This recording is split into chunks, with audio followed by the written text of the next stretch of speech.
नमस्कार, ठाणे दर्पणमध्ये आपले स्वागत आहे। ठाणे शहर काँग्रेस कमिटीतर्फे अनधिकृत बांधकामी इमारतींच्या बांधकामावर कारवाई करत अध्यक्ष विक्रांत चव्हाण यांचे आमरण उपोषण आपण इथे पाहू शकता। हे उपोषण वर्तकनगर प्रभाग कार्यालय ठाणे महानगरपालिकेच्या समोर होत आहे।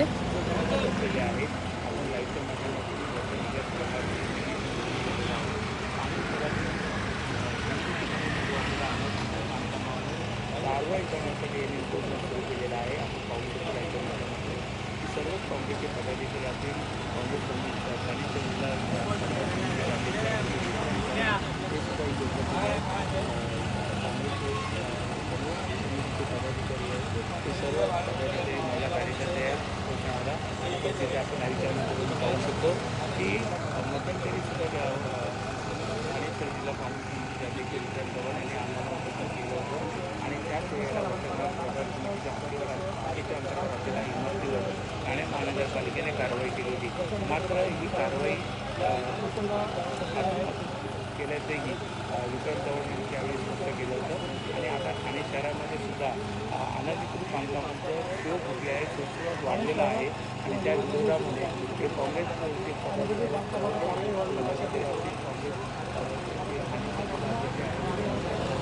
सतत पाठपुरावा करत आहेत आणि लोकांमध्ये पिटिशन दाखल करण्याचाही इशारा त्यावेळी दिला होता।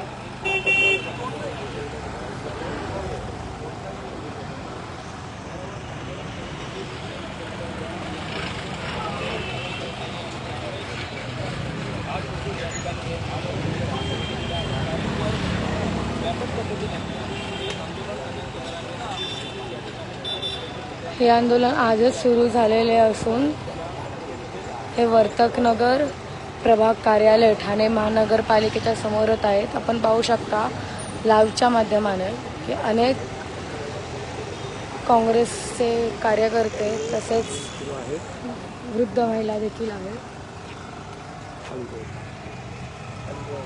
मला काय सांगा, आज पुन्हा एकदा आम्हाला उपोषण सुरू केलं। त्या दिवशी आपण उपोषण सुरू केलं होतं, संध्याकाळी तुम्हाला पत्र पाठवलं, साहेब लिहून दिलं की साहेब उपोषण सोडा आणि लिहून दिलं की आम्ही उद्यापासून ही जी निष्कासनाची कारवाई आम्ही चालू ठेवतो। आम्हाला गुळ लावला, 4-5 दिवस काही यांनी केलेलं नाही। आता आम्ही ही मोहीम व्यापक केलेली आहे, फक्त वर्तकनगर लोकमान्यनगरपुरती नाही तर 19 तारखेला आम्ही आमरण उपोषण करणार आहोत। प्रत्येक विभागातले जे अधिकारी याच्यामध्ये इन्व्हॉल्ड आहेत, मग बांधकाम खात्याचे असतील, मग अतिक्रमण विभागाचे असतील, महापालिकेचे, ज्यांना MRTP कायदा माहिती आहे, ज्यांना गाईडलाईन्स माहिती आहेत सुप्रीम कोर्टाचे, ज्यांना शासनाचे गाईडलाईन्स माहिती आहेत, ते सर्व अधिकारी मग महसूल विभागाचे असतील, वन खात्याचे असतील, MIDCचे असतील, ज्यांच्या जमिनी आहेत, मग स्ट्रक्चरल ऑडिट असतील पॅनलवरचे जे खोट्या सर्टिफिकेट देतात अनधिकृत बांधकामांना जोपर्यंत CC आणि OC नाही तोपर्यंत तुम्ही स्ट्रक्चरल स्टेबिलिटी सर्टिफिकेट घेऊ शकत नाही। नंबर 1। नंबर 2, हे जे GSTचे अधिकारी आहेत, हे आयकर खात्याचे अधिकारी आहेत। एवढा माल या अनधिकृत बांधकामांसाठी येतो, बिल्डिंगसाठी GST भरलाय का, तो कुठून आलाय, आयकर विभागाने विचारायला नको का, तो विचारला पाहिजे। हे MRTPमध्ये कलम दिलेले, त्या कलमांचं हे केलेलं आहे का, अंमलबजावणी केली आहे का, 260-268 रिकामी करायला पोलीस स्टेशनला पत्र दिलं आहे का, हे विद्युत खात्याचे अधिकारी जे लाईटी लावतात, हे टॅक्स खात्याचे अधिकारी जे टॅक्स लावून देतात, त्याच्यामध्ये पाणी खात्याचे अधिकारी जे पाणी लावून देतात, हे सर्व याच्यात सामील आहेत। बीट जसं चंद्रशेखर साहेबांच्या काळात आणि गाईडलाईन दिलेली आहे, टॅक्स जसा वसूल करायला वसुली पथक केलं जातं तसं अतिक्रमणसाठी एक पथक असतं। हे MRTP ॲक्टमध्ये लिहिलेलं आहे, एक पथक असतं की ज्यांनी शनिवार रविवार सुद्धा फिरायचं असतं आणि जेरबंद करायचं असतं किंवा प्रतिबंध करायचा असतो। हे पथक कुठे फिरताना दिसत नाही।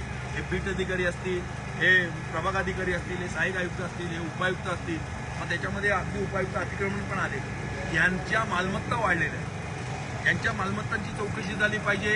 वन खात्याचे जिल्हाधिकारी कार्यालयाच्या अधिकाऱ्यांची चौकशी झाली पाहिजे।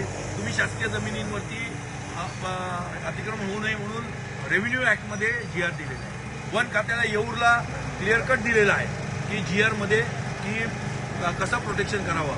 हे जर पैसे काढत असतील यांना मोक्का लागला पाहिजे। एवढंच नव्हे तर हे पोलीस खात्याचे अधिकारी याच्यामध्ये आता हे जे बार चालतात, लेडीज बार चालतात किंवा हे हुक्का पार्लर चालतात, किंवा मटक्याचे धंदे चालतात किंवा क्लब चालतात, दारूचे धंदे चालतात, एक्साईजवाल्यांनी अनधिकृत बांधकामांना लायसन्स द्यायचं नाही असं एक्साईज ऍक्टमध्ये लिहिलेलं आहे.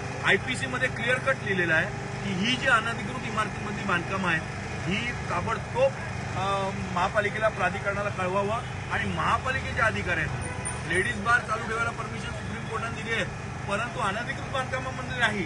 ही अनधिकृत बांधकामामध्ये निष्कासित केली आपण सर्वांनी मिळून तर याच्यामध्ये अनधिकृत धंदे चालणारच नाहीत आणि त्याच्यामुळे या सगळ्या बाबींची चौकशी करण्यासाठी आम्ही DGPला DCPना सगळ्यांना पत्र देणार आहोत. 19 तारखेला जोपर्यंत महापालिका आयुक्त याच्यावरती सर्क्युलर काढत नाही की या सगळ्यांची आर्थिक हितसंबंध गुंतलेल्यांची चौकशी ही अँटी करप्शनकडनं झाली पाहिजे, या सगळ्यांना मोका लागला पाहिजे. तर खऱ्या अर्थाने देवेंद्र फडणवीस आणि एकनाथ शिंदे किंवा या इथल्या महापौरांना किंवा खासदारांना वाटतं अहो 2 मिनिटाचं काम आहे प्रतिबंध घालणं, मला मेयर करा, 2 मिनिटाचं काम आहे, एक ठराव करून टाकेल, अनधिकृत बांधकामांमध्ये जेवढे धंदे आहेत बंद करून टाका, या अनधिकृत इमारतींचे लाईट आणि पाणी कापा, बरोबर लोक खाली करतील, त्यांना पाडता कशाला जाऊन पाणी आणि लाईट कापा. अहो हे सगळे साठे लुटे आहेत, यांच्याच काळात ह्या झालेल्या आहेत म्हणून त्या रेल्वेचं पण ऍक्सिडेंट काल झालं. दुनियाभरचा लोंढा त्या दिव्याला नेऊन ठेवलेला आहे आणि हे पैसे घेतात, इलेक्शन लढतात, करोडो अब्ज रुपये हे लोक वाटतात हे सगळे आणि मंत्री झाले जातात. हे काय खोटं नाहीये. त्यामुळे हे उपोषण आम्ही व्यापक केलेलं आहे. आता तर आम्ही उठणारच नाही तोपर्यंत ती बिल्डिंग तोडत नाही आणि वर्तमान नाक्यावर PPP योजना आहे बघा, ती लोक बसलेली आहेत, ज्येष्ठ नागरिक लोक, ती PPP योजना 4 वर्ष झाली, ती अनधिकृत बांधकामं तोडत नाहीत. त्याच्यात सरनाईकांचा फोन येतो, तो राजू पाटण नावाच्या माणसाचा फोन येतो. कसा काय फोन येतो?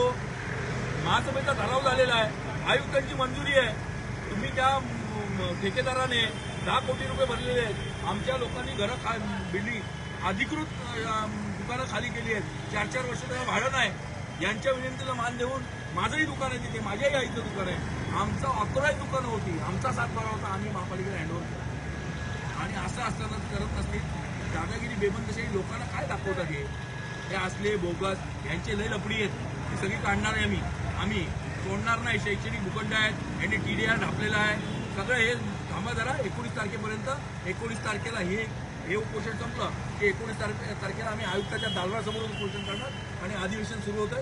अधिवेशनात आम्ही याच्यावरती प्रश्न होतो. विक्रांतजी, आपण उपोषणाला बसलं की कारवाई करतात, ठाकूरमध्ये कारवाई करतात 100%. म्हणूनच आता सोडणार नाही उपोषण मरेपर्यंत, जे त्याग करेन किंवा हे बिल्डिंग निष्कासित करून घेईन या दोन्ही सगळ्या.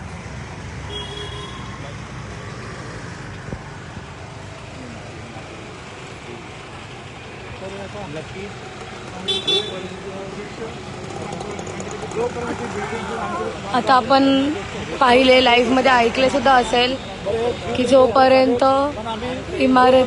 अनधिकृत इमारती बांधकामावर कारवाई होत नाही तोपर्यंत हे आंदोलन संपणार नाही आहे. 11 जून रोजी सुरू झालेले हे आंदोलन 19 जूनपर्यंत चालणार आहे असे सांगण्यात आले आहे.